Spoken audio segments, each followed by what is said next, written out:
তখন বিশ্ববিদ্যালয়ের প্রক্টর বলেছে যে আখতার মাদ্রাসায় পড়েছে, ওর ব্যাকগ্রাউন্ডে ঝামেলা আছে। এই কথাটা একটু মনে করে দেখেন যে আখতার মাদ্রাসায় পড়েছে, তার ব্যাকগ্রাউন্ডে ঝামেলা আছে, এই কথা বলার মধ্য দিয়ে বিগত সময়গুলোতে যে কোনো ন্যায্য আন্দোলনকে নস্যাৎ করবার সমস্ত ধরনের নীলনকশা প্ল্যানগুলো ওই সরকারের ছিল। আমার মনে পড়ে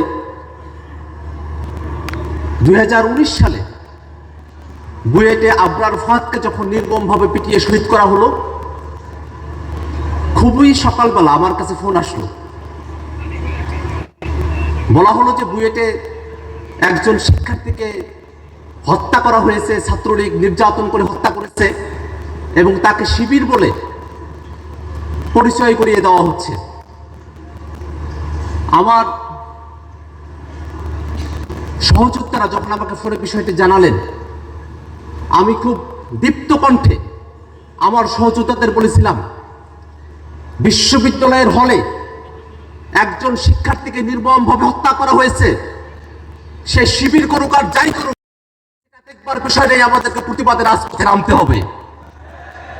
আমরা রাজপথে নেমেছি, আমরা বলবার চেষ্টা করেছি যে শিবির করার কারণে কোনো ব্যক্তিকে সাবহিউম্যান করে দেওয়া, উন্মানুষ করে দেওয়া, তার মৌলিক মানবাধিকারকে নাই করে দেওয়ার যে সংস্কৃতি আওয়ামী লীগ তৈরি করেছিল, সেই সংস্কৃতিকে চলবে।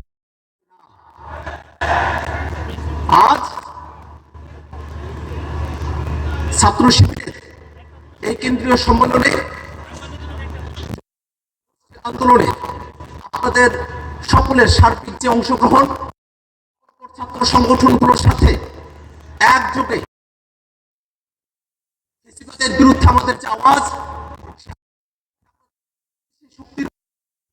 শ্রদ্ধা জানিয়ে বাংলাদেশের স্বাধীনতা সার্বভৌমত্বের প্রতি আপনাদের জোড়া আশাবাদ ব্যক্ত রেখে আমি আবার সংক্ষেপে শেষ করছি।